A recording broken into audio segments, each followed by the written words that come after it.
អ្នកភូមិបានជីករណ្ដៅយ៉ាងធំរួចហើយយកសัตว์មកដាក់ជាអន្ទាក់ដើម្បីចាប់ពស់នោះសង្ឃឹមតែសัตว์ពពែនេះនឹងតាក់ទាញពស់ឲ្យចូលមកស៊ីទៅចុះអូនោះហើយសัตว์ពពែកន្ទុយមាសមុខจะនៅក្នុងពោះវាជាមិនខានទេរឿងពូរ៉េតនិងពស់កត់កន្ទុយមាននិទានមួយដំណាលតគ្នាថាសម័យនោះតែងតែមានសត្វពស់សត្វខ្លាសត្វចចកចូលស៊ីមាន់ទាអ្នកស្រុកសឹងតែរាល់ថ្ងៃនៅផ្ទះពូរ៉េត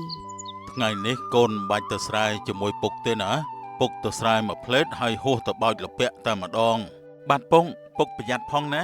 ពូរ៉េតតែងតែប្រកបរបរបោចលពាក់យកមកធ្វើបង្គីចង្រែកនិងឈ្នាងផ្សេងហើយគាត់ពិតជាមានភាពប៉ិនប្រសប់ក្នុងការធ្វើយ៉ាងខ្លាំងនៅក្បែរគុំលពាក់អាយ៉ាគុំលពាក់នេះដុះច្រើនណាស់តើហើយធំល្អទៀតតែថាបន្លាក៏ច្រើនណាស់ដែរមើលចោះពិតជាមានលពាក់ដោះច្រើនខ្លាំងណាស់នៅតាមចុងភូមិក្បែរវាលស្រែហើយលពាក់ទាំងអស់នោះក៏ជាទីជម្រកសម្រាប់សត្វព្រៃមួយចំនួនផងដែរត្រូវតែប្រយ័ត្នទៅបានបើមិនមុតបន្លាក៏អាចជន់កូនក្រួចឬក៏ជន់កូនពស់ដែរមែនហើយលពាក់ដោះជាកម្ពូតតែងតែមានសត្វទន្សាយកូនក្រួចឬក៏អាចមានរុនកណ្ដុររុនពស់ផងដែរក្នុងពេលនោះពូប្រាជ្ញក៏បានដើរមកដល់លបងរ៉េតអើយហើយមកបោចលពាក់ទៀតហើយមែនទេបាទលបងហើយថ្ងៃនេះខ្ញុំនឹងបោចឲ្យបានច្រើនទៀតផងបាញ់ចឹងលបងបោចឲ្យច្រើនទៅហើយកុំភ្លេចជួយធ្វើឈ្នាងឲ្យខ្ញុំមួយផងណាលបងខ្ញុំត្រូវការឈ្នាងយកទៅអញ្ជាត់ត្រីបាទចុះមានតែស្អីឈ្នាងធ្វើពីអាស័យនឹងមានតាក់តងអីជាមួយនឹងលពាក់មិនអីទេចាំខ្ញុំធ្វើឲ្យហើយខានស្អែកចាំខ្ញុំឲ្យបដូលយកទៅជូនលបងចុះណាបាទបើអញ្ចឹងអរគុណហើយលបងហើយយ៉ាងម៉េចអាម៉ាចាំខ្ញុំជូនប្រាក់តាមក្រោយណាខ្ញុំលាសិនហើយលបងបាទពូរ៉េតបោចកាប់បណ្ដើលុបបន្លាបណ្ដើបានលពាក់មួយចំនួនធំភ្លាមនោះគាត់ក៏បានឃើញពស់វែកដ៏ធំផងដែរអាយ៉ានេះបើសិនជាយើងមិនប្រយ័ត្នមុខจะត្រូវឯងចឹកជាមិនខានឃើញថាពស់វែកមិនតាន់ចឹកផងពូរ៉េតបំរុងទៅយកផ្គាក់កាប់ពស់នោះសម្លាប់ទៅហើយព្រោះគាត់ខ្លាចពស់វែកចឹកគាត់តែថាពស់នោះបែរជាមិនចឹកគាត់ទេសំណាងហើយដែលយើងមានផ្គាក់ការពារកុំអីត្រូវពស់ចឹកបាត់ទៅហើយនាងតើឯងមិនចឹកយើងទេមែនទេកំរឃើញណាស់ដែលពស់វែកដែលមិនចឹកបែបនេះតែថាពស់នោះបែរជាមិនចឹកគាត់ទេបែរជាមិនចឹកគាត់នឹងជួយវែកបន្លាឲ្យគាត់ទៅវិញលើកទី1ហើយដែលយើងឃើញពស់មានទឹកចិត្តបែបនេះអនាគតទៅឯងមុខជាមានអ្នកតាកាន់និងមានសិលជាមិនខានដោយឃើញថាពស់នោះស្លូតពូរ៉េតក៏មិនបានធ្វើបាបវាដែរខ្ញុំសុំទោសផងណាពស់វែកមុននេះដោយសារតែខ្ញុំការពារក៏ជ្រុលដៃកាប់ចំកតុយឯងទៅខ្ញុំមិននឹកស្មានតែឯងជាពស់ដែលស្លូតបែបនេះសោះឯងទៅចុះប្រយ័ត្នខ្លួនផងណាសត្វពស់ចម្លែកនោះវាក៏បានងក់ក្បាលហើយក៏បានលូនចេញបាត់ទៅឃើញថាថ្ងៃជ្រេក៏កាន់តែខ្ពស់ឡើងពូរ៉េតក៏បានប្រមូលលពាក់ដើម្បីយកទៅផ្ទះវិញនៅផ្ទះពូរ៉េតមកពីបោចលពាក់វិញហើយមែនទេពងនឹងឲ្យកូនថ្ងៃនេះពុកបោចបានច្រើនណាស់ពងចាំខ្ញុំជួយរែងសង្រែកនិងបង្គីជាមួយពុកចុះសង្ឃឹមថាយើងនឹងធ្វើឲ្យបានកាន់តែច្រើនពេលនោះដែរបណ្ដូលក៏បានកត់សម្គាល់ឃើញថាពងក្បិតពុកដូចជាមានប្រឡាក់ឈាមនឹងហើយពុកបានឆ្កាព្រៃប៉ះចំសត្វព្រៃនឹងណាទៅបានជាប្រឡាក់ឈាមបែបនេះតែកូនកុំបារម្ភអីបាទពងឪពុកកូនទាំងពីរបានយកដើមលពាក់ធ្វើបង្គីរែងចង្រែកបានជាច្រើនហើយថ្ងៃនោះបណ្ដូលក៏បានយកបង្គីទៅជូនពូប្រានៅផ្ទះពូប្រាលោកពូជំរាបសួរខ្ញុំយកឈ្នាងយកមកជូនលោកពូហើយអូអរគុណហើយណាបដូលអាយ៉ាស្នាដៃលបងរ៉េតពិតជាប្រកែមែនមើលចុះមកឲ្យស្អាតខ្លាំងណាស់បាទអរគុណហើយលោកពូបន្ទាប់ពីបានប្រាក់ពីពូប្រាជ្ញហើយបណ្ដូលក៏វិលទៅផ្ទះវិញដើម្បីទិញត្រីសាច់បន្លែយកទៅធ្វើម្ហូបម្ដងនេះខ្ញុំនឹងធ្វើស៊ុបមាន់ខ្មៅឲ្យពុកពិសាម្ដងពុកកាន់តែចាស់ហើយពិសាអាហារដែលជួយបើកម្លាំងច្រើនបន្តិចទើបល្អពីមួយថ្ងៃទៅមួយថ្ងៃពូរ៉េតនិងបណ្ដូលតែងតែយកលពាក់ច្នៃធ្វើសម្ភារៈស្អាតលក់ជូនអ្នកភូមិគ្រប់គ្នានៅផ្ទះពូរ៉េតកូនប្រុសថ្ងៃនេះពុកនឹងបង្រៀនកូនអំពីការស្លដែកធ្វើកំបិតនិងលំពែងណាមែនទេពុក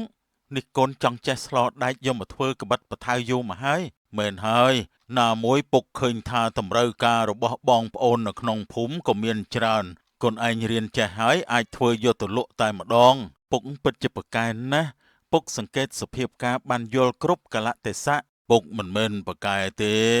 តែនេះជាវិធីរកស៊ីណាធ្វើស្រែទាន់មានទឹកធ្វើរបស់លក់ត្រូវមើលស្ថានភាពស្របតាមតម្រូវការផងដែរបាទពុកនៅក្នុងរាត្រីមួយនៃផ្ទះពូប្រាច់ឯនេះវិញហាក់មានអ្វីប្លែកកើតឡើង តើមានរឿងអីចំពោះមន់របស់ខ្ញុំឬមួយក៏មានសត្វសាហាវម៉ាស៊ីទេដឹងពូប្រាច់បានទៅមើលទ្រង់មន់សង្កេតឃើញថាមន់របស់គាត់ជាច្រើនក្បាលត្រូវបានដាច់ជាកំណាត់មានរបួសនិងមានឈាមផងដែរមិនបានទេបើបែបនេះទៀតមន់ទារបស់ខ្ញុំមុខចហិនហើយមិនខានទេខ្ញុំត្រូវតែដាក់អន្ទាក់វាសិនទៅបានពូប្រាច់បានគិតរកវិធីដាក់អន្ទាក់តែភ្លាមនោះគាត់ក៏បានសម្គាល់ឃើញថាមានសំណក់ពស់នៅក្បែរនោះយ៉ាងធំសំណក់ពស់ធំណាស់សង្ស័យទៅពស់នេះហើយមើលទៅដែលវាបានមកស៊ីមន់ទារបស់យើងនោះយើងត្រូវទៅតាមដានថាពស់នេះវាមកពីណានៅក្នុងរាត្រីបន្ទាប់ពីពូប្រាច់បានឮសំឡេងមន់ស្រែកយំជាខ្លាំងម្ដងទៀតតែគាត់មិនហ៊ានចេញមកមើលនោះទេបានត្រឹមនិយាយក្នុងផ្ទះថាព្រះអើយមុខជាអាពស់ចង្រៃនោះជាអ្នកស៊ីមន់ទាយើងមិនខានទេខ្ញុំត្រូវទៅយកតំណែងនេះទៅប្រាប់អ្នកភូមិទៅបានមួយសន្ទុះក៏បានស្ងាត់សំឡេងមន់ស្រែកវិញលុះព្រឹកឡើងពូប្រាច់សម្គាល់ឃើញថាមន់របស់គាត់បានងាប់អស់គ្មានសល់ខ្ញុំត្រូវទៅយកតំណែងនេះទៅប្រាប់អ្នកភូមិទៅបាននៅតាមផ្លូវលបងប្រាជ្ញហើយលបងធ្វើដំណើរទៅណាហ្នឹងអីក៏លឿនម្ល៉េះលបងខ្ញុំមានរឿងចង់ប្រាប់អ្នកភូមិយើងឲ្យដឹងតើមានរឿងអីទៅលបងយប់មិញហ្នឹងណាមានពស់ដ៏ធំមួយចូលមកស៊ីមន់ខ្ញុំវាមកស៊ីមន់ខ្ញុំអស់គ្មានសល់ទេដូច្នេះខ្ញុំចង់ប្រាប់អ្នកភូមិឲ្យប្រយ័ត្នប្រយែងហ្នឹងណាលបងមែនក៏អីលបងប្រហែលថ្ងៃមុនឆ្កែរបស់ខ្ញុំក៏ត្រូវបានសត្វសាហាវមកខំដាច់ជាកំណាត់ដែរមិនដឹងជាសត្វស្អីទេសង្ស័យទៅពស់នោះហើយមើលទៅមែនហើយខ្ញុំបានឃើញសំណក់ពស់ផ្ទាល់នឹងភ្នែកណាវាពិតជាធំគួរឲ្យខ្លាចមែនណែនិយាយអញ្ចឹងប្រយ័ត្នក្មេងៗផងណាកុំឲ្យក្មេងៗទៅលេងកន្លែងស្ងាត់ឲ្យសោះមែនហើយពស់ធំអញ្ចឹងមុខជាវាស៊ីមិនរើសមុខទេមិនថាមនុស្សមិនថាសត្វបើដូច្នេះពួកយើងត្រូវតែប្រយ័ត្នឲ្យបានខ្លាំងអញ្ចឹងចាំជួយប្រាប់អ្នកភូមិយើងផងណាថាឲ្យប្រយ័ត្នគ្រប់គ្នាខ្ញុំខ្លាចពស់នោះចូលមកសម្លាប់អ្នកភូមិយើងណាបាទលបងចាំខ្ញុំប្រាប់គ្រប់គ្នាចុះព្រោះត្បិតអីខ្ញុំក៏សង្ស័យយូរហើយដែរឥឡូវនេះបានដឹងច្បាស់ហើយបាទបើអញ្ចឹងខ្ញុំលាហើយណាលបងនិយាយចប់ពូប្រាជ្ញក៏បានត្រឡប់ទៅផ្ទះវិញរីឯពូកៅក៏បានដើរទៅប្រាប់អ្នកភូមិអំពីរឿងពស់ដល់គ្រប់គ្នាមើលចុះគាត់ក៏បានមកដល់ផ្ទះមិញណយឆ្ងល់ដល់ហើយយប់មិញតើមន់ទាវិស្រែកឡូឡារឿងអីឬមួយក៏ឆ្កែចចកចូលស៊ីទៅដឹងនឹងកំពុងតែរអ៊ូស្រាប់តែពូកៅក៏បានមកដល់ល្មមអ្នកណយកំពុងតែពិបាកចិត្តរឿងអីឬសូរល្ងៅមុននេះនោះលោកបងខ្ញុំឆ្ងល់ណាស់យប់មិញមន់ទាស្រែកឡូឡាពេញទ្រុងខ្ញុំកំពុងគិតថាបើសិនជាសត្វសាហាវចូលណាដូចជាមិនអាចទៅរួចទេព្រោះភូមិយើងបានធ្វើពិធីដេញអស់ទៅហើយសង្ស័យទៅជួបរឿងដូចខ្ញុំនឹងលបងប្រាជ្ញហើយមើលទៅខ្ញុំនៅតែមិនអស់ចិត្តនឹងរឿងសម្ដែងរបស់សត្វក្នុងទ្រុងរបស់ខ្ញុំសោះហើយនិយាយអញ្ចឹងលោកបងបានជួបរឿងដូចគ្នាយ៉ាងម៉េចវិញទៅប្រហែលជាពស់យក្សមកស៊ីហើយព្រោះលបងប្រាជ្ញបានឃើញសំណក់ពស់យក្សយ៉ាងធំខ្ញុំក៏សង្ស័យដែរឆ្កែខ្ញុំមានស្នាមខំដាច់ជា2-3កំណាត់សង្ស័យទៅពស់នោះហើយមើលទៅតើរឿងនេះពិតដែរទេអញ្ចឹងតើបានជាថ្ងៃមុនខ្ញុំចូលទៅរើសអស់ក្នុងព្រៃបានឃើញដានពស់វិវាធំណាស់បើអញ្ចឹងប្រហែលមែនហើយព្រោះសត្វចចកខ្លាសអីណាវាលែងហ៊ានហើយមានតែពស់យក្សប៉ុណ្ណោះខ្ញុំដូចជាខ្លាចណាស់អញ្ចឹងខ្ញុំលាសិនហើយអ្នកខ្លាចមេឃយប់តន់ចាលោកបងមីងណយកាន់តែមានអារម្មណ៍ថាភ័យខ្លាចនៅពេលដែលឮថាមានពស់យក្សចូលមកក្នុងភូមិហេតុអីក៏យប់នេះឆ្កែព្រុសខ្លាំងម្ល៉េះខ្ញុំដូចជាព្រឺសម្បុរដល់ហើយតើពស់នោះវាចេញមកហើយមែនទេម៉ែកំពុងធ្វើអីគៀនពីងនឹងអាពៅមកស្ងាត់បែបនេះម៉ែភ័យលិចនោមហើយណាខ្ញុំមកលឿនតើម៉ែតែថាបើម៉ែខ្លាចណាចូលទៅផ្ទះទៅខ្ញុំមុជទឹកសិនងូតចោះណាហើយស្រោឲ្យលឿនណាយប់ជ្រៅហើយបាទម៉ែអាពៅហេតុទៅនៅក្មេងវាចូលចិត្តលេងណា មើលចោះសូម្បីតែយប់ណាស់ទៅហើយក៏វានៅតែមិនខ្វល់ងូតទឹកផងលេងទឹកផងសបាយសឹងអីទៅហើយហើយម៉ែខ្លាចនោះខ្លាចអាពៅងូតទឹកបណ្ដើច្រៀងបណ្ដើទាំងគ្មានខ្លាចអ្វីសោះហើយហើយចោះអាពៅវាងូតទឹកយូរម្លេះវាមិនខ្លាចទេអីហឺឡាឡាឡាឡាឡាអូនអើយអើយអូនឡាឡាឡាឡាឡាឡាមកច្រៀងលេងជាមួយគ្នាឡាឡាឡាឡាឡាកំពុងតែច្រៀងលេងសុកសុកស្រាប់តែមានអ្វីចាប់យកអាពៅទៅឆ្ងាយអើយជួយផងម៉ែជួយផងរួចចោះអាពៅវាស្រែករឿងអីហើយម្ដងច្រៀងម្ដងស្រែកមីងណយភ័យស្លន់ស្លោរត់ចោះចេញទៅមើលអាពៅហាអាពៅទៅណាហើយកូនអាពៅឈាមពេលនោះស្រាប់តែមីងណយសម្គាល់ឃើញថាមានសត្វតែឈាមហើយឬមួយក៏ពោះជាចាប់យកកូនខ្ញុំទៅអ្នកស្រុកអើយអ្នកភូមិអើយជួយផងមីងណយស្រែករកអាពៅគ្រប់ទិសទីមួយជប់ទល់ភ្លឺហើយគាត់ក៏បានដើរទៅផ្ទះពូប្រាតនៅផ្ទះពូប្រាតអាពៅរបស់ខ្ញុំមិនដឹងទៅដល់ទីណាហើយទេតើមានរឿងអីនឹងអ្នកណយបានជាយំលហេមលហាមយ៉ាងហ្នឹងលោកបងប្រាជ្ញអាពៅកូនខ្ញុំជប់មិញណាងូតទឹកសុកខ្ញុំលើសំឡេងវាស្រែកជួយផងតែឥឡូវនេះបាត់វាហើយឃើញតែឈាមណាលោកបងតិចពោះយៈជាអ្នកចាប់ទេដឹងព្រោះថ្ងៃមុនមន់របស់ខ្ញុំក៏ខ្ទេចគ្មានសល់ដែរបើបែបនេះមែនណាតើគួរធ្វើបែបណាទៅលោកបងបើអញ្ចឹងពួកយើងនាំគ្នាទៅប្តឹងលបងមេភូមិទៅលបងមេភូមិនឹងជួយរកវិធីដោះស្រាយជាមិនខានទេបំរុងតែទៅផ្ទះមេភូមិពូរ៉េតក៏បានដើរមកដល់លបងប្រាជ្ញអ្នកណយហើយមានរឿងអីបានជាស្លន់ស្លោបែបនេះគឺពួកខ្ញុំកំពុងទៅផ្ទះមេភូមិហ្នឹងណាតើមានរឿងអីបានជាទៅផ្ទះមេភូមិគឺថាអាពៅកូនខ្ញុំងូតទឹកសុកស្រាប់តែឮសំឡេងស្រែកពេលខ្ញុំចេញមកណាមិនឃើញអាពៅទេតែខ្ញុំឃើញឈាមច្រើនណាស់ខ្ញុំសង្ស័យថាពោះស៊ីវាហើយមានរឿងអញ្ចឹងផងអីគួរឲ្យរន្ធត់ណាស់បើអញ្ចឹងអ្នកទាំងពីរបញ្ញាប់ទៅផ្ទះមេភូមិចុះបានការយ៉ាងណាចាំខ្ញុំទៅជួយអ្នកណយតាមរកអាពៅចុះចាលោកបងពូប្រាជ្ញនិងមីងណយបានសម្ដៅទៅផ្ទះមេភូមិចំណែកពូរ៉េតក៏សម្ដៅទៅព្រៃល្ពះមិនដឹងថាពៅទៅដល់ណាហើយទេពូរ៉េតប្រមូលចោះប្រមូលឡើងស្រាប់តែគាត់បានឃើញពស់ដ៏ធំមួយបានចេញមកពស់នេះឯងគឺជាពស់យៈនៅក្នុងភូមិស៊ីមន់របស់អ្នកស្រុកមែនទេតើពូមិនស្គាល់ខ្ញុំទេមែនទេនេះឯងចេះនិយាយផងមែនទេមែនហើយពូរ៉េតខ្ញុំគឺជាពស់ដែលពូបានកាប់ដាច់កតុយខ្ញុំនោះឯងអូយើងស្គាល់ហើយឯងគឺជាពស់ដែលខ្ញុំកាប់ដាច់កតុយតើពីមុនឯងតូចទេឥឡូវខ្ញុំមិននឹកស្មានថាឯងអាចធំដល់ថ្នាក់នេះសោះមែនហើយពូរ៉េតពេលនេះខ្ញុំធំជាងមុនហើយខ្ញុំក៏ជាពស់រក្សាសិលទៀតផងកាន់សិលមែនទេតែយើងមិនជឿឯងទេឯងស៊ីមន់អ្នកស្រុកមែនទេអត់ទេខ្ញុំអត់បានស៊ីទេពូខ្ញុំពិតជាពស់ប្រកាន់សច្ចៈមែនណាពូខ្ញុំក៏គិតអញ្ចឹងដែរព្រោះឯងគឺជាពស់ដែលស្លូតតាំងតែពីតូចមកជឿខ្ញុំចោះពូខ្ញុំមិនបានសម្លាប់សត្វរបស់អ្នកភូមិនិងអាពើទេហើយខ្ញុំក៏មិនដឹងថាអាពើវាបាត់ទៅណាដែរខ្ញុំជឿឯងចោះតែអ្នកភូមិគេមិនជឿឯងនោះទេណាតាមតែពួកគេទៅចោះពូខ្ញុំមិនថាអីទេបើអញ្ចឹងខ្ញុំបញ្ញាប់ទៅវិញហើយណាខ្ញុំបញ្ញាប់ទៅផ្ទះលោកមេភូមិនៅផ្ទះមេភូមិលោកបងមេភូមិជួយខ្ញុំផងទៅយប់មិញអាពៅកូនរបស់ខ្ញុំត្រូវបានពស់ចាប់យកទៅស៊ីហើយមែនហើយសូមជួយរកដំណោះស្រាយផងទៅលបងមេភូមិតើរឿងនេះពិតដែរទេពិតជាមានពស់យៈស៊ីអាពៅមែនអីខ្ញុំមិនបានឃើញច្បាស់នឹងភ្នែកទេប៉ុន្តែខ្ញុំច្បាស់ណាស់ថាមុខជាពស់មិនខានទេព្រោះសត្វស្រុកសុទ្ធតែមានស្នាមឈាមដូចគ្នាឥឡូវគិតអញ្ចេះចុះអ្នកទាំងអស់គ្នាអាចដាក់សត្វយកមកធ្វើជាធ្នាក់ហើយជីកដៅបើពស់នោះឃើញសត្វកាលណាវានឹងលូនចូលទៅស៊ីហើយវានឹងធ្លាក់ចូលក្នុងដៅមិនខានបាទលបងមេភូមិពួកយើងនឹងរួមសាមគ្គីគ្នាជីកដៅនោះអ្នកភូមិបានជីករណ្ដៅយ៉ាងធំរួចហើយយកសត្វមកដាក់ជាអន្ទាក់ដើម្បីចាប់ពស់នោះ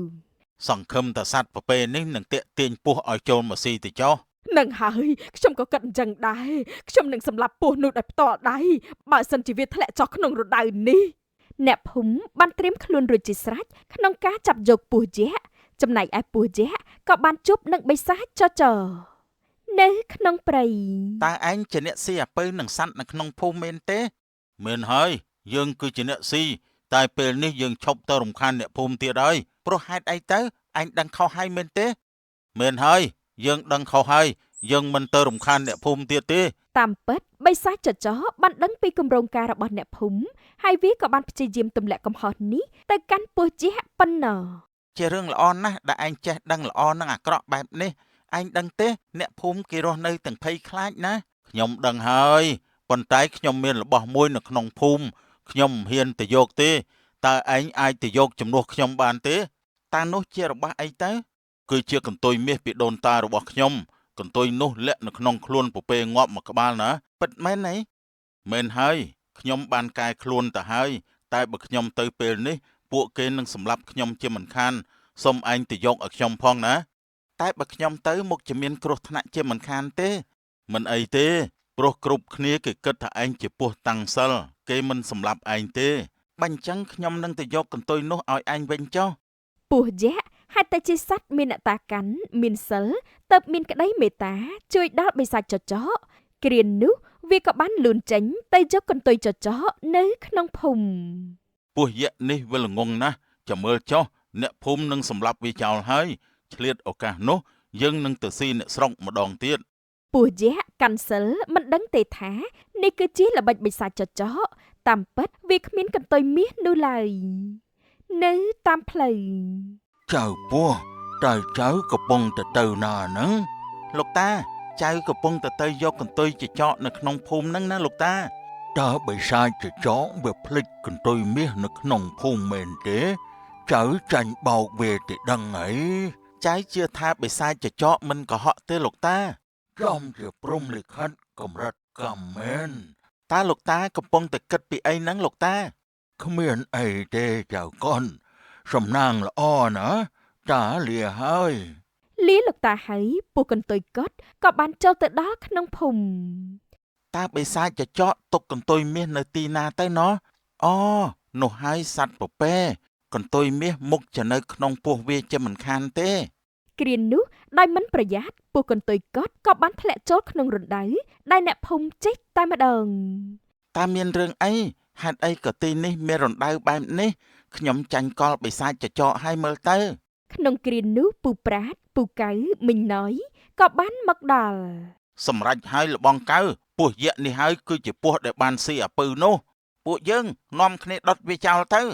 មែនហើយសម្រាប់វាចោលទៅពស់នេះអាក្រក់ណាស់ តែខ្ញុំគិតថាចាំលបងមេភូមិមកសិនទៅ ក្នុងពេលនោះដែរមេភូមិនិងមេត្រីក៏បានមកដល់ល្មម តើពួកយើងចាប់បានពស់យក្សនោះហើយមែនទេ ពកតើពស់នេះគឺជាពស់ដែលសម្លាប់អាពៅនិងសត្វអ្នកស្រុកមែនទេ ពុកមិនច្បាស់ដែរតែមើលចុះវាគួរឲ្យខ្លាចណាស់ពិតជាវាមែនហើយខ្ញុំចាំយូរហើយលបងមេភូមិពួកយើងឆាប់ដុតពស់នេះចោលទៅ គ្រប់គ្នាបំរុងតែដុតពស់ទៅហើយចំណែកពូរ៉េតក៏បានមកមើលនិងបាននិយាយថា ឈប់សិនអ្នកទាំងអស់គ្នាតើអ្នកទាំងអស់គ្នាគិតថាពស់នេះគឺជាពស់ដែលសម្លាប់អាពើមែនទេក្រៅពីពស់នេះគ្មានពស់ណាក្រៅពីវាទៀតទេវាគឺជាពស់យក្សកំណាចមើលចុះខ្លួនវាធំយ៉ាងនេះវាមុខជាស៊ីមនុស្សអស់ច្រើនហើយ ពូរ៉េតបានសម្លឹងមើលពស់ចុះឡើងគាត់បានសម្គាល់ឃើញថាពស់នោះមានកន្ទុយកត់ហើយពស់នោះទៀតសោតជាពស់ដែលគាត់បានស្គាល់ផងដែរ តាមពិតគឺជាឯងតើឯងគឺជាអាកុនមែនទេឯងនិយាយមកថាឯងមិនបានស៊ីមនុស្សទេ ពស់មិនបាននិយាយអ្វីនោះទេព្រោះពស់មិនអាចនិយាយបានជាមួយមនុស្សគ្រប់គ្នាឡើយលើកលែងតែពូរ៉េតតែប៉ុណ្ណោះ បើឯងមិននិយាយទេគ្រប់គ្នាគេនឹងសម្លាប់ឯងហើយលបងរ៉េតកំពុងតែនិយាយជាមួយពស់មែនទេឆាប់សម្លាប់វាចោលទៅនៅខាត់ពួកយើងដល់ណាទៀតអ្នកទាំងអស់គ្នាសូមកុំទាន់សម្លាប់ពស់នេះអីខ្ញុំគិតថាពួកយើងស៊ើបឲ្យដឹងការពិតសិនទៅចាំសម្លាប់បានទេលោកប្អូនរ៉េតនិយាយត្រូវមួយយ៉ាងដែរតែពួកយើងត្រូវតែប្រយ័ត្នបំផុតតើធ្វើយ៉ាងណាទៅលបងមេភូមិបើទុកពស់នេះ គ្រប់គ្នាមុខជាមានគ្រោះថ្នាក់មិនខានទេគិតបែបនេះចុះពួកយើងដាក់ត្រង់ដែកវាសិនទៅចាំយើងរកការពិតឃើញចាំពួកយើងដុតវាសម្លាប់ក៏បានដែរ មិនដឹងអាណិតវាធ្វើស្អីទេវាគឺជាពស់កាយសាហាវដុតវាចោលតែម្ដងទៅចប់រឿងហើយ មែនហើយគ្រាន់តែសម្លាប់វាចោលទៅក៏បញ្ចប់រឿងបាត់ទៅហើយនៅរេរដល់ណាទៀតវាគ្រាន់តែជាសត្វដេរិឆានតើអត់ទេលបងទោះជាសត្វមែនតែមើលចុះវាធំយ៉ាងនេះមុខជាពស់កាន់សិលមិនខានទេអញ្ចឹងតើលោកប្អូនមានអ្វីមកបញ្ជាក់ឲ្យអ្នកភូមិនោះឥឡូវនេះយើងឃុំពស់នេះទុករយៈពេល3ថ្ងៃសិនទៅខ្ញុំនឹងរកការពិតឲ្យឃើញបើខ្ញុំរកមិនឃើញទេចាំពួកយើងសម្លាប់វាចោលក៏បានដែរបានចូលអ្នកស្រុកទាំងអស់នាំគ្នាធ្វើត្រង់ដែកឲ្យមាំដើម្បីឃុំពស់នេះទុកសិនទៅ គ្រប់គ្នាបានធ្វើទ្រង់ដែកធំមួយនិងខំពស់នោះទុកឃើញឱកាសស្ងាត់ពូរ៉េតក៏បានចូលទៅនិយាយជាមួយពស់ថា ហេតុអីក៏ឯងមិនព្រមកិច្ចចេញបែបនេះគ្រាន់តែបំបែកទ្រង់នេះមិនពិបាកសម្រាប់ឯងនោះទេខ្ញុំមិនចាក់ចេញពីទីនេះទេខ្ញុំនឹងធ្វើឲ្យអ្នកភូមិឃើញថាសត្វទាំងអស់គឺមិនសុទ្ធតែកាចសាហាវនោះទេតែបើខ្ញុំរកការពិតមិនឃើញទេនោះឯងមុខជាស្លាប់ជាមិនខានទេខ្ញុំជឿទៅលើអំពើល្អបើសិនជាខ្ញុំពិតជាមានបាបកម្មរាប់ទុកតែខ្ញុំស្លាប់ទៅចុះហេតុអីក៏ឯងគិតបែបនេះបើសិនជាខ្ញុំស្លាប់ដោយសារតែការសម្លាប់ដោយភ័ន្តច្រឡំនោះមានន័យថាជាកម្មពៀររបស់ខ្ញុំហើយបើជាកម្មខ្ញុំមែនក៏លែងមានកម្មជាប់ចម្ពាក់ទៀតដែរតាមនឹងទៅចុះអញ្ចឹងមិនអីទេខ្ញុំនឹងព្យាយាមជួយដល់ឯងឲ្យទាល់តែបានក ន្លងទៅ1ថ្ងៃ2ថ្ងៃ3ថ្ងៃក៏បានមកដល់ចំណែកឯបិសាចចចកមិនបានឃើញពស់ទៀតទេវាគិតថាអ្នកភូមិសម្លាប់ពស់បាត់ទៅហើយនៅចុងភូមិ ល្អខ្លាំងណាស់ពេលនេះអ្នកភូមិមុខជាគិតតែគ្មានអ្នកណាចូលមកយាយីទៀតទេព្រោះពួកគេគិតថាពស់នោះជាពស់អាក្រក់ទៅហើយសំមុខហើយដែលឯងមកទទួលយកសេចក្តីស្លាប់ជំនួសយើង ក្នុងគ្រានោះពូប្រាជ្ញនិងពូរ៉េតក៏បានមកដល់ តើឯងជានរណាជាបិសាចមែនទេចំជាចង្រៃមែនមានមនុស្សឃើញតល់តែបានមែនហើយយើងមកនេះគឺយើងចង់ស៊ីឯងនឹងហើយ ក្នុងពេលនោះបណ្ដូលក៏បានដើរមកដល់ផងដែរ យើងសង្ស័យឯងយូរហើយតើឯងជាអ្នកចាប់អាពៅនឹងស៊ីសัตว์អ្នកស្រុកអ្នកភូមិមែនទេមែនហើយឆាប់និយាយមកបានជាដឹងទៅហើយយើងប្រាប់ទៅចុះគឺយើងនេះហើយចំណែកពួកឯងវិញសំបីតែម្នាក់ក៏យើងមិនអោយរស់ដែរបើអញ្ចឹងមានន័យថាពស់យក្សមិនមែនជាអ្នកសម្លាប់ទេមែនទេវាជាពស់ល្ងីល្ងើសម្រាប់ងាប់ជំនួសយើងតែប៉ុណ្ណោះសំមុខវាហើយ កាលៈទេសៈនោះមេភូមិនិងមេត្រីក៏បានមកដល់ដូចគ្នាក្នុងពេលនោះដែរបិសាចចចកបំរុងនឹងខាំគ្រប់គ្នាតែពូរ៉េតក៏បានសូត្រមន្តអាគមយកកំបិតផ្គាក់គប់ទៅលើបិសាចធ្វើឲ្យមុតចំដើមទ្រូងដួលទៅលើដីមួយរំពេច អូយឈឺណាស់ឯងអូយ ដោយសារតែវាឈឺចាប់ពេកវាក៏បានស្លាប់ក្នុងគ្រានោះទៅ គ្រប់គ្នាបានដឹងការពិតហើយថាពស់នោះមិនមែនជាអ្នកសម្លាប់អ្នកភូមិយើងទេតើអាចដោះលែងគេបានហើយមែនទេ មានន័យថាពស់ជាក់មិនបានសម្លាប់អ្នកភូមិនិងសត្វស្រុកទេមែនទេពូ មែនហើយពួកយើងយល់ច្រឡំលើពស់ហើយពស់នេះគឺជាពស់មានសិលអ្នកតាកាន់វាគឺមិនអាចសម្លាប់មនុស្សបានទេពួកយើងគួរតែដោះលែងពីទ្រង់បានហើយ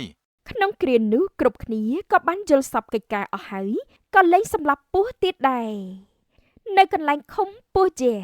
ឥឡូវនេះឯងទៅក្នុងព្រៃវិញចុះហើយឈប់មកក្នុងភូមិនេះទៀតណាបាទពូចាប់ពីពេលនេះទៅខ្ញុំនឹងសន្សំបុណ្យរក្សាសិលឲ្យបានល្អឈប់បង្ហាញខ្លួនឲ្យអ្នកភូមិខ្លាចរអាទៀតហើយពូ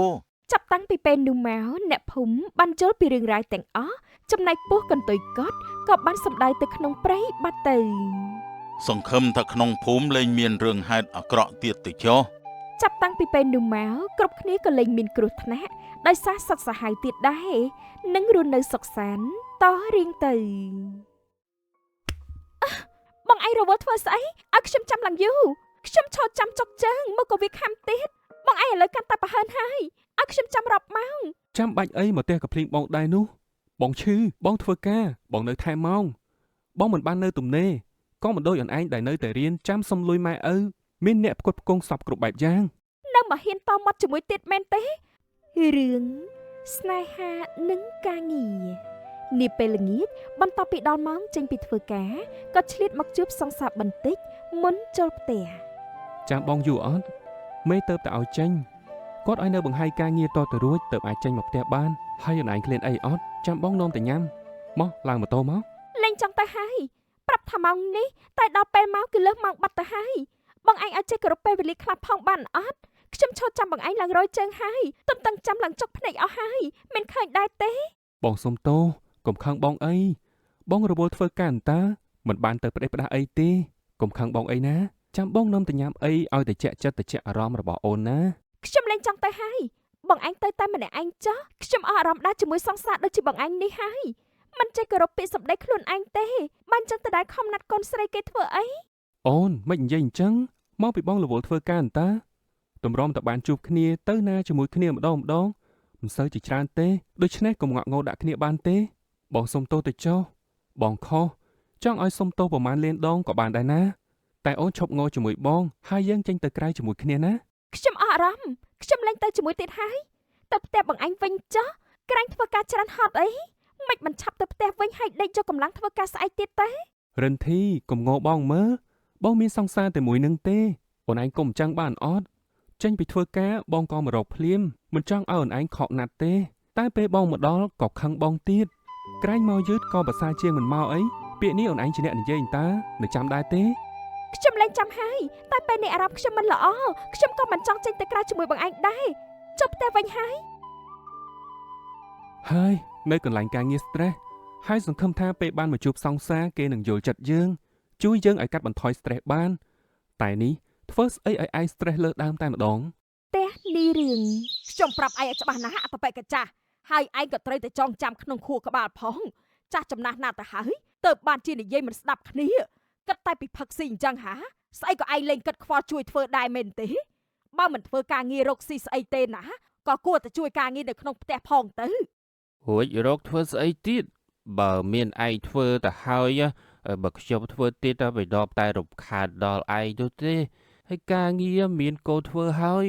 វាចេះដឹកកញ្ចើបែឪវាដែលចាស់ចឹកហើយខ្ញុំទុំដែរអូផឹកលេងកំដរបាត់ខ្លះទៅបែវាឯងក៏រអ៊ូបលេះបើលុយកូនអ្នករកឲ្យចាយមិនដែលរអ៊ូថាស្អីមួយម៉ាត់ផងហ្នឹង ឈប់ផឹកទៅកចាស់ណាស់ហើយណាអតបៈខ្មាស់ញៀតចិត្តខាងអីខ្លះទេរាល់ថ្ងៃនេះហាខ្លួនចាស់មិនគិតខំធ្វើបន់រក្សាសិលទៅវត្តអីទេតែជុំជើងគ្នាផឹកតែស្រាកប៉ែពវៀននេះវាស្អុយងាប់ហើយទេដឹង វាគ្មានកើតស្អីទេវានៅតែខ្ទោខ្លួនខ្ញុំទេឯងហើយយាប៉ែឯងក៏ប៉ិតថាឲ្យខ្ញុំពេកខ្ញុំផឹកដើម្បីឲ្យឯងមានញាតរាប់តើនៅតែដឹងខ្លួនទៀត និយាយថាស្អីទៅមិនដែលចេះស្ដាប់ទេដឹងតែពីដើមផឹកនេះកូនឃើញទេគ្នាខំប្រឹងធ្វើការគ្មានសូវមានពេលសម្រាកទេអាកចាស់ឯងនេះមានអាណិតដល់កូនដែរទេខ្ញុំសួរឯងគ្នាតែម្នាក់ឯងរ៉ាប់រងគ្រប់យ៉ាងនៅក្នុងគ្រួសារលុយបើកមកក៏ត្រូវអាកចាស់ឯងសុំយកទៅទិញស្រាផឹកទៀតឪស្អីដូចមិនចេះគិតគូរពីសុខទុក្ខកូនសោះ កូនប្រុសមកវិញហើយអីកូនឯងហត់អត់ថ្ងៃហ្នឹងមកពុកជួយយើងចូលនៅក្នុងផ្ទះហើយបែរកូនឯងរអ៊ូថ្លង់ខ្លាំង កុំមកបបួលកូនខ្ញុំកូនវាធ្វើការហត់អស់កម្លាំងត្រូវការសម្រាកកុំមកប៉ះពាល់កូនរបស់ខ្ញុំឲ្យសោះណែកូនទៅងូតទឹកឲ្យត្រជាក់ខ្លួនទៅណាចាំម៉ែរៀបចំបាយឲ្យកូនឯងណាកូនប្រុស ខ្ញុំអត់ឃ្លានទេម៉ែខ្ញុំចូលទៅក្នុងបន្ទប់របស់ខ្ញុំហើយ ហេឃើញទេព្រោះតែយប៉ែឯងទៅកូនខ្ញុំបើវាមិនស៊ីបាយស៊ីទឹកកូនទៅវាថ្លង់នឹងយប៉ែឯងរអ៊ូខ្លាំងពេកដល់ហើយ ខ្ញុំថាមកពីអាកចាស់ឯងទេដែលធ្វើឲ្យកូនធុញផឹកមិនឈប់បើឯងមិនផឹកណាខ្ញុំក៏មិនរអ៊ូរទាំចឹងដែរត្រូវដឹងផងទៅក្នុងបន្ទប់នេះរឿង កន្លែងធ្វើការក៏រញ៉េរញ៉ៃពេលមកដល់ផ្ទះក៏រឹតតែរញ៉េរញ៉ៃទៀតមានសង្សារក៏មិនយល់ចិត្តការងារក៏ច្រើនទម្លាក់មកជាហោហាគ្មានឲ្យថ្ងៃសម្រាប់ដូចមុនមកដល់ផ្ទះពេលណាក៏ឮតែសំឡេងពុកនិងម៉ែឆ្លោះប្រកែកគ្នាពីរឿងដដែលនាថ្ងៃបន្ទាប់នៅកន្លែងធ្វើការរបស់នេះរឿង នេះឯងជួយកែបងផងហើយពេលកែរួចឯកសារនេះចាំគូពីទុកឲ្យបងផងណាថ្ងៃនេះត្រូវនៅថែម៉ោងជាកំហិតយល់ដែរទេបាទបងខ្ញុំយល់ហើយបើអញ្ចឹងបងទៅធ្វើការវិញហើយពឹងពាក់លើប្អូនហើយណា និយាយចប់នេះសឹងក៏បានចាក់ចេញទៅក៏មានអ្នកផ្សេងមកម្ដងបងរឿងជួយសេរីឯកសារនេះឲ្យផងណាបងសុំចូលល្ងាចនេះហើយណាបង អរគុណច្រើនណាស់បងហើយចាំចម្លងវាចូលក្នុងកុំព្យូទ័រផ្ញើឲ្យខ្ញុំផងបង ជាការងាររបស់អ្នកណា ជារបស់ខ្ញុំហើយបងឯងកើតអីមែនជួយធ្វើឲ្យបន្តិចទៅណាបងសង្សារខ្ញុំគេទេមកមុននេះគេថាចាំខ្ញុំនៅខាងក្រោមបងឯងធ្វើឲ្យដូចរាល់ដងមកណាបងអរគុណច្រើន ជាការងាររបស់អ្នកណាអ្នកនោះជាអ្នកធ្វើប្រាក់ខែបើកមកយកតែខ្លួនឯងមានដែរចែកខ្ញុំដែរទេចែកសូម្បីតែ 10% មែនទេទៅទម្លាក់មកឲ្យខ្ញុំធ្វើសឹងតែគ្រប់ពេលបែបនេះបើប្រាក់ខែចាយសបាយការងារខ្លួនឯងយកមកឲ្យគេធ្វើបែបនេះដដែលទៅប្រាប់មេឲ្យផ្ទេរថ្លៃការងារដែលនាងយកមកឲ្យខ្ញុំធ្វើនេះផងព្រោះជាការងាររបស់នាងមិនមែនរបស់ខ្ញុំវាមិនមែនម្ដងទេដែលមកពឹងតែមួយខែបើរាប់ចូល10ដងឬក៏លើសតែដឹងពឹងបានគិតតែពីពឹងខ្ញុំមកក៏ចេះហត់ដែរ បងរឿងថ្ងៃនេះបងឯងកើតអីហេតុអីក៏មួម៉ៅខ្លាំងម្ល៉េះហេមិនថ្មីទេបងចាំខ្ញុំធ្វើខ្លួនឯងក៏បានដែរលាសិនហើយ មិនដឹងជាស្អីទេនឹងមួយខែទល់មួយខែឲ្យធ្វើឲ្យគ្រប់សពស៊ីកម្លាំងពលកម្មឯងណា នាមម៉ោង7យប់ រឿងធ្វើការងារឯងរួចហើយមែនទេចុះការងារផ្សេងទៀតដែលបងដាក់ឲ្យធ្វើនោះយ៉ាងម៉េចហើយរួចហើយបងខ្ញុំរៀបចំទុកម្ដុំគិតថាស្អែកទៅយកទៅឲ្យបងបើអញ្ចឹងជួយបង្ហាញមួយទៀតឲ្យបងផងឯកសារនេះគេធ្វើខុសឯងជួយធ្វើថ្មីឲ្យបងផងណាសុំទោសដែលឲ្យឯងនៅថែមម៉ោងយូរជាងគេអញ្ចឹងចាំខ្ញុំធ្វើឲ្យបងអាចយកទៅធ្វើនៅផ្ទះបានអត់បងត្រូវតែធ្វើនៅទីនេះមិនអាចធ្វើនៅផ្ទះបានទេពេលធ្វើរួចយកទៅឲ្យបងក្នុងបន្ទប់បងក៏នៅថែមម៉ោងដូចឯងដែរ នីសឹងក៏បានចាក់ចេញទៅនីរឿងក៏បានចាប់ផ្ដើមធ្វើការងារគេទៀតតែពេលនោះផងដែរទូរស័ព្ទក៏រ អាឡូអូនមានការអី បងឯងសួរថាមានការអីបែបហ្នឹងមែនទេនេះម៉ោងប្រហែលហើយមានមើលរអត់ថាខ្ញុំថ្ងៃនេះមានម៉ោងរៀនឥឡូវដល់ម៉ោងចេញហើយណាបងឯងមិនមកទទួលខ្ញុំទេអី អូបងភ្លេចឲ្យឈឹងអូនឯងចាំបងបន្តិចសិនទៅបងបង្ហាយការងារតែបន្តិចទៅណារកកន្លែងចាំបងសិនទៅចាំតែមិនផ្លែតទេបងរួចដៃឥឡូវហើយអូនបងបាត់ហើយ ថែមម៉ោងរាល់ថ្ងៃធុញណាស់នីរឿងក៏ធ្វើការចប់ម៉ោង 7:08 យប់តែម្ដង ហើយងាប់ហើយតែប៉ុណ្ណេះខ្ញុំមេនេះឯកសារខ្ញុំប្រញាប់ទៅមុនហើយមេរឿងអេប្រញាប់ទៅណាអីក៏លឿនម្លេះរកតែហៅប្រាប់អីក៏មិនតាន់ នីរឿងក៏បានជិះម៉ូតូមករកនាងរិនធីនៅសាកលវិទ្យាល័យ រិនធីបងមកដល់ហើយតោះយើងទៅផ្ទះ បងឯងរវល់ធ្វើស្អីឲ្យខ្ញុំចាំឡើងយូរខ្ញុំឈរចាំចុកជើងមកក៏វាខំទៀតបងឯងឥឡូវកាន់តែប្រហែលហើយឲ្យខ្ញុំចាំរាប់ម៉ោង ចាំបាច់អីមកផ្ទះកាភ្លៀងបងដែរនោះបងឈឺបងធ្វើការបងនៅថែម៉ោងបងមិនបាននៅទំនេរក៏មិនដូចអូនឯងដែលនៅតែរៀនចាំសុំលុយម៉ែឪមានអ្នកផ្គត់ផ្គង់សពគ្រប់បែបយ៉ាង នៅមកហ៊ានតមាត់ជាមួយទៀតមែនទេបងឯងដេកលើពេញហើយមកទទួលខ្ញុំជិតហើយនៅសំដីវិញប៉ប៉ាតខ្ញុំរកអីផ្សេងជិះវិញមិនទៅជាមួយក៏បានដែរហើយចាប់ពីថ្ងៃស្អែកទៅខ្ញុំជិះម៉ូតូមកដោយខ្លួនឯងមិនបាច់ចាំអ្នកណាមកទទួលនោះទេ យប់ហើយមិនបាច់រកអីជិះផ្សេងទៀតទេវាមិនសុវត្ថិភាពឆាប់ឡើងម៉ូតូលឿនមកនឹងអាចបានទៅផ្ទះបងហត់ណាស់ ខ្ញុំមិនទៅជាមួយទេ កុំរឿងច្រើនពេកមើលមិញនេះផ្ទះកាភ្លៀងបងមិនតន់ថាអីទេកុំរករឿងបងច្រើនជាងនេះពេកបងធ្វើការអូនឯងគ្រាន់តែរៀនសោះក៏ពិបាកខ្លាំងម្ល៉េះបើមិនទៅជាមួយគ្នាទេប្រយ័ត្នអ្នកផ្សេងមកឃើញអូសយកទៅបាត់ ទៅក៏បានផ្ទះនេះរឿង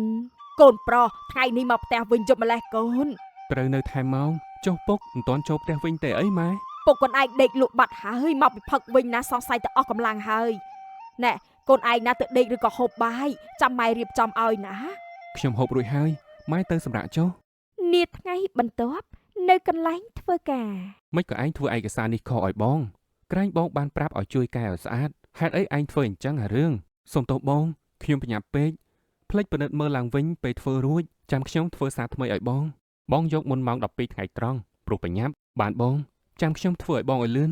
នាពេលថ្ងៃត្រង់នីសឹងគប់ឯកសារពីលើនីរឿងយកតែម្ដង មិនឯងធ្វើត្រឡប់ត្រឡិនអញ្ចឹងបងឲ្យធ្វើពីគម្រោងការនេះឯងទៅធ្វើគម្រោងការផ្សេងឲ្យនោះឆ្កុយអញ្ចឹងវាចេះតែយ៉ាងម៉េចប្រហែលថ្ងៃនេះគ្រាន់តែឲ្យធ្វើការថែមម៉ោងមិនដល់មួយអាទិត្យផងឯងដូចជាចាប់ដល់ហើយបើពិបាកពេកលាឈប់តែម្ដងទៅបងនឹងអនុញ្ញាតឲ្យខ្ញុំនឹងកែមិនឲ្យមានកំហុសទៀតនោះទេបងសុំទោសដែលធ្វើឲ្យបងត្រូវខូចការងារព្រោះតែខ្ញុំគួរឲ្យធុញមែនតើហើយ និយាយចប់នីសឹងក៏បានចូលទៅក្នុងតែម្ដង អូនឯងមកនឹងធ្វើអី គិតថាមកបបួលទៅហូបបាយថ្ងៃត្រង់ជាមួយគ្នា បងរវល់បងអត់បានទៅហូបបាយថ្ងៃត្រង់ជាមួយអូនឯងទេចាំថ្ងៃក្រោយទៅអញ្ចឹងបងទៅធ្វើការវិញហើយ នីរឿងក៏បានចាក់ចេញទៅសង្សារខ្ញុំត្រូវអត់ក្បាលឲ្យគេធ្វើបាបបែបនេះរហូតមែនទេមួយសប្តាហ៍កន្លងផុតទៅ នេះរឿងត្រូវក្រុមហ៊ុនបញ្ឈប់ការងារគេក៏បានណាត់នាងរិន្ធីមកក្នុងសួនជួបគ្នាបងរឿងមួយថ្ងៃនេះចេញពេលថ្ងៃត្រង់បានអញ្ចឹងបងឯងកាត់អីមកមិនស្រស់អញ្ចឹងហាត្រូវមិនស្ដីឲ្យទៀតហើយមែនទេបើស្ដីឲ្យម្ដងទៀតបងឯងឈប់ធ្វើការនៅនឹងទៅចាំខ្ញុំសុំកន្លែងប៉ាខ្ញុំឲ្យបងឯងចូលធ្វើការជាមួយ បងត្រូវក្រុមហ៊ុនបញ្ឈប់ការងារបងហើយ អញ្ចឹងអើយអញ្ចឹងក៏ល្អដែរឈប់ទៅស្ដីឲ្យបងឯងរហូតមិនបាច់ធ្វើទៀតទេ យើងក៏ចប់គ្នាត្រឹមនេះដែរទៅបងលែងមានការងារគ្មានលទ្ធភាពស្រឡាញ់អូនទៀតទេអូនជាអ្នកមានបងមិនសូវជាធូរធារត្រឹមរកលុយផ្គត់ផ្គង់គ្រួសារមករងនោះទេ ខ្ញុំមិនបាច់ទេចាំខ្ញុំរកស៊ីចាំបងឯងវិញបើបងឯងរកលុយលេងបាន បងគិតច្បាស់ហើយយើងចប់គ្នាក៏ល្អអូននឹងមានអនាគតល្អជាងនៅជាមួយបងយើងបែកគ្នាចុះបងសុំទោសដែលបងមិនអាចធ្វើតាមសន្យាដែលដឹងអូនរៀបការបានបងជាអ្នកខុសដែលមិនអាចបន្តទៅមុខទៀតបានសុំទោសរិន្ធី ខណៈពេលនោះផងដែរនីរឿងក៏ដើរចេញទៅមនុស្សល្ងងផ្ទះនីរឿងកូនឯងមិនមកវិញចឹងហាហើយដើរមកពីណាកូនក ូនយើងវាបោវិញហើយខ្ញុំក៏ទៅផឹកវិញដែរ ពុកឈប់ភាសាស្រាទៀតទៅខ្ញុំលែងមានលុយឲ្យពុកដូចរាល់ខែទៀតហើយខ្ញុំត្រូវគេបញ្ឈប់ការងារហើយគួរតែឈប់ភាសាដើម្បីសុខភាពពុកផងខ្ញុំបាត់បង់ទាំងការងារទាំងស្នេហាខ្ញុំបានសុំសង្សារខ្ញុំបែកគ្នាព្រោះតែខ្ញុំមិនចង់ឲ្យគេមកស៊ូទ្រាំលំបាកជាមួយខ្ញុំទៀតនោះទេគេគួរតែបានជួបមនុស្សដែលល្អជាងខ្ញុំ ពុកសុំទោសកូនប្រុសពុកនឹងឈប់ផឹកទៀតហើយលែងឲ្យកូនឬម្ដាយកូនពិបាកចិត្តទៀតហើយ លុយអញ្ចឹងខ្ញុំសប្បាយចិត្តណាស់ពុក និយាយចប់នីរឿងក៏បានចូលទៅក្នុងបន្ទប់តែម្ដងឯងគួរតែឈប់ផឹកទៅអាតាកាចាខ្ញុំចូលទៅមើលកូនខ្ញុំហើយក្នុងបន្ទប់កូនរឿងកើតអីរអត់នឹងកូនម្ដាយមិនអីទេការងារស្នេហាបាត់បង់ទៅអាចរកបានទៀតកុំពិបាកចិត្តពេកអីណាកូនមានម៉ែដែរតើម៉ែលក់ដូរបន្តិចបន្តួចអាចយកមកត្បិតត្បៀតចាយវីបានថ្ងៃបន្ទាប់នាងរិន្ធីមកឈរចាំនីរឿងនៅពីមុខផ្ទះគេតែម្ដង រិន្ធីមករកអីរឿងយើងចប់ហើយ ចាប់តែម្នាក់ឯងទេខ្ញុំអត់ព្រមចាប់នោះទេអាចជួយចំណាស់នឹងហើយនៅតែឆោតទៀតការងារកន្លែងចាស់មិនកើតរកការងារថ្មីទេកុំធ្វើសោកសៅពេកបានទេខ្ញុំមិនបាច់ទៅណាទេចាំទុកទេ បងមិនចង់ឲ្យរិន្ធីមករងចាំសន្យាបងទេ ខ្ញុំជ្រុលជាចាំទៅហើយចាំតតែបានសម្រេចរងចាំថ្ងៃនោះមកដល់ទោះយូរក៏ចាំដែរបើសិនជាសន្យារបស់មនុស្សដែលយើងស្រឡាញ់នោះ អរគុណដែលយល់ពីបង ប្រុសល្ងននេះកន្លងផុតទៅមួយសប្តាហ៍នីរឿងក៏រកការងារថ្មីបានដែលគេក៏បានមកទទួលសង្សារនៅឯសាកលវិទ្យាល័យដូចគ្នា បងមកហើយអូនឯងចាំយូរទេបងក៏មានដំណឹងល្អមកប្រាប់ដែរ ដំណឹងអីគេទេឆាប់ប្រាប់មក បងរកការងារថ្មីធ្វើបានហើយប្រាក់ខែក៏ខ្ពស់ជាងមុនហើយធ្វើតែ8ម៉ោងទេអាចមកជួបអូនឯងទៀតមួយអាទិត្យឈប់មួយថ្ងៃ ឃើញអត់បើមិនចេញពីកន្លែងចាស់ទេក៏មិនបានមកជួបកន្លែងថ្មីដែលល្អជាងដែរ បងនឹងឆាប់សន្សំបានលុយមកនឹងដឹងអូនឯងទៀត តែចាំចូលស្ដីយូរណាខ្ញុំនឹងលើកបណ្ដាការទៅវិញហើយ មិនយូរទេណាត្រូវតែចាំបងមិនបំផ្លាញសន្យានោះទៀតទេ ចាគេក៏មិនឲ្យមកសុំបែកម្ដងទៀតដែរ រឿងកំណាញ់ស្នេហ៍នារីម្នាក់ឈរនៅចំណតឡានក្រុងដែលរអ៊ូចប់មាត់ជានិច្ចថ្ងៃម្លេះលោកអើយមិនក៏ខ្ញុំមកត្រូវឈរចាំគេអញ្ចឹងគ្មានអ្នកណាយល់សោះមែនទេថាស្រីស្អាតម្នាក់នេះនៅឈរចាំឲ្យក្តៅស្អុះស្អាប់បែកញើសឃ្លាបពេញទាំងនឹងហើយនេះនាពេលនោះផងដែរក៏មានអ្នកជិះម៉ូតូចូលមកក្បែរនាង មីអូនណាត្រូវការម៉ូតូឌុបអត់នឹងក្មួយឯងចង់ទៅណាចាំពូជូនទៅដល់កន្លែងតែម្ដងសេវាពូធូរថ្លៃទេ អត់អីទេពូខ្ញុំមានអ្នកមកទទួលហើយខ្ញុំគ្រាន់តែរងចាំបន្តិចទៀតគេមកដល់ហើយពូទៅជួយសួរអ្នកផ្សេងទៀតចុះ មកជិះម៉ូតូមកចាំពូដឹកក្មួយឯងតល់ទៅដល់ផ្ទះក្មួយឯងកុំប្រកែកប្រកាន់អីក្មួយ អត់ទេពូកុំឲ្យច្រើនដងអីខ្ញុំមានប្តីមកទទួលប៉ិតមែនតាពូ បើអញ្ចឹងចាំបន្តទៀតចុះមើលទៅមុខស្អាតបានដែរតែមិនគួរណាកុហកថាមានប្តីសោះ ពូមិនក៏ដឹងថាខ្ញុំនិយាយកុហកអញ្ចឹងខ្ញុំមានប្តីប៉ិតមែនតាអ្នកណាដែលទៅកុហករឿងអញ្ចឹងនោះពូ ពូមើលទៅមុខក្មួយឯងពូដឹងបាត់ទៅហើយថាកុហកឬមិនកុហកនោះពូមិនមែនភ្លើយណាទៅសិនអីចឹង ថាចប់ពូត្រាំងក៏បានជិះម៉ូតូចេញទៅតែម្ដងហើយមិនក៏ពូគាត់ដឹងអញ្ចឹង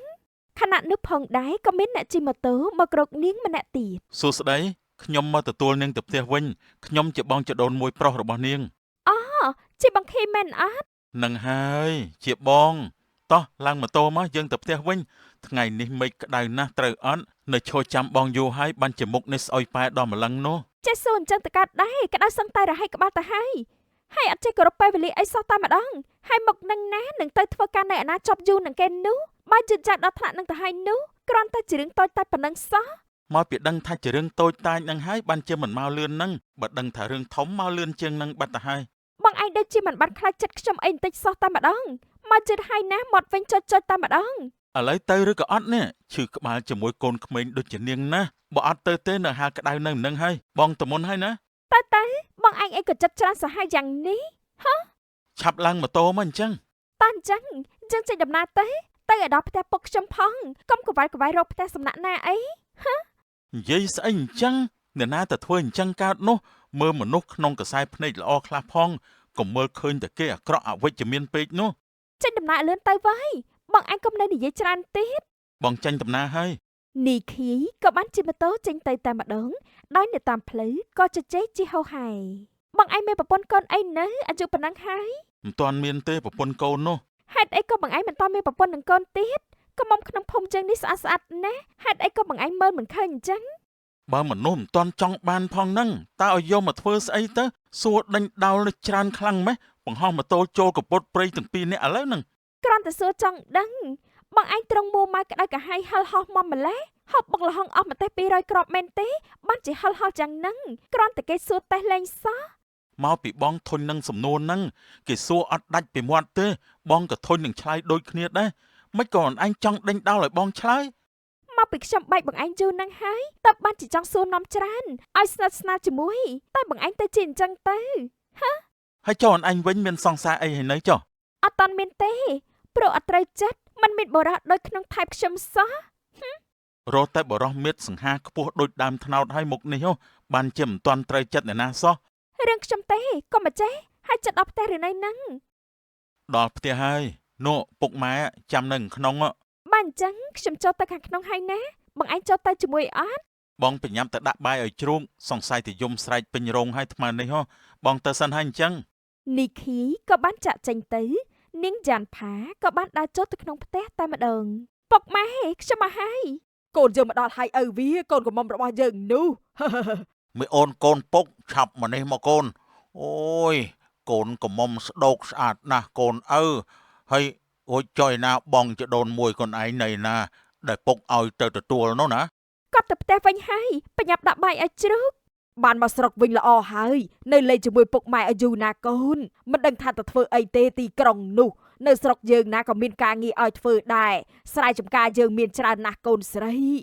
មិនមែនខ្ញុំចេញពីស្រុកទៅទីក្រុងដើម្បីរកការងារធ្វើអីទេប៉ុន្តែចង់ទៅទីនោះឲ្យស្គាល់ទឹកដីក្រុងគេថារស់នៅរបៀបម៉េចចង់សិក្សាស្វែងរកនៅអ្វីដែលយើងមិនមាននៅទីនេះ អញ្ចឹងក៏អញ្ចឹងទៅកូនប៉ុន្តែកូនត្រូវទៅនៅលេងពុកម៉ែឲ្យបានយូរណាដឹងនៅ ចាខ្ញុំដឹងឲ្យពុកម៉ែហើយតោះចូលទៅខាងក្នុងទៅងូតទឹកអីឲ្យស្លាស់ខ្លួនទៅកូននិយាយចប់គ្រួសារមីងផាបក៏បានចូលទៅក្នុងផ្ទះតែម្ដងផ្ទះនីខី មានកូនកំឡោះមួយមិនចង់យកប្រពន្ធ